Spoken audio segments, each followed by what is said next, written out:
ಕಿಲ್ಲರಹಟ್ಟಿ ಗ್ರಾಮದಲ್ಲಿ KPL premier league ಬಹುಮಾನ ವಿತರಿಸುವಾಗ RCB ವಿಜಯೋತ್ಸವ ಆಚರಿಸಲು ಬಂದು ತಮ್ಮ ಪ್ರಾಣ ಕಳೆದುಕೊಂಡವರಿಗೆ ಶ್ರದ್ಧಾಂಜಲಿ.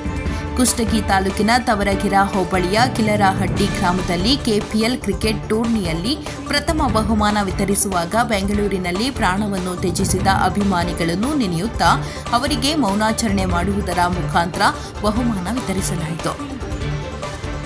ಬಹುಮಾನವನ್ನು ಗ್ರಾಮ ಪಂಚಾಯತ್ ಅಧ್ಯಕ್ಷರಾದ ಶರಣಗೌಡ ಹನುಮನಗೌಡ ಪೊಲೀಸ್ ಪಾಟೀಲರವರು ತಂಡದ ನಾಯಕ ಹನುಮೇಶ ಅವರಿಗೆ ಬಹುಮಾನವನ್ನು ವಿತರಿಸಿ ಮಾತನಾಡಿದ ಶರಣಗೌಡ ಹನುಮನಗೌಡ ಪೊಲೀಸ್ ಪಾಟೀಲರು ಯುವಕರನ್ನು ಉದ್ದೇಶಿಸಿ ಮಾತನಾಡಿದರು.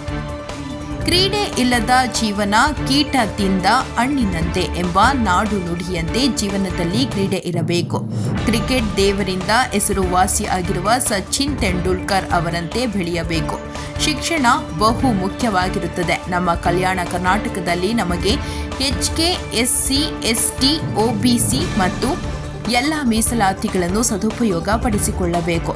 ಯುವಕರು ಮುಂದಿನ ದೇಶದ ಆಸ್ತಿಗಳಾಗಿರಬೇಕೆಂದು ಹೇಳಿದರು. ಈ ಕಾರ್ಯಕ್ರಮದಲ್ಲಿ ಊರಿನ ಹಿರಿಯರು ಹನುಮನಗೌಡ ಪೊಲೀಸ್ ಪಾಟೀಲ್, ಅಮರೇಶ್ ಬೋಗಾಪುರ, ಯುವಕರಾದ ಬಾಲರಾಜ್ ಯಾದವ್, ಉಮೇಶ್ ರಾಥೋಡ್, ನಾಗೇಶ ಗೌಡ್ರು, ದುರ್ಗಪ್ಪ ಗೊಲ್ಲರ್, ಮನಾನಗೌಡ ಕ್ಯಾರಿಹಳ್, ಬಸವರಾಜ್ ತಳವಾರ್, ಮಂಜು ತಳವಾರ್, ಅಮರೇಶ್ ಹೊಸಗೌಡ್ರ, ಕಿರಣ ಕುಮಾರ್ ಭಾಗವಹಿಸಿದ್ರು. ವರದಿ ಅಮಜಪ್ಪ ಜುಮಲಾಪುರ.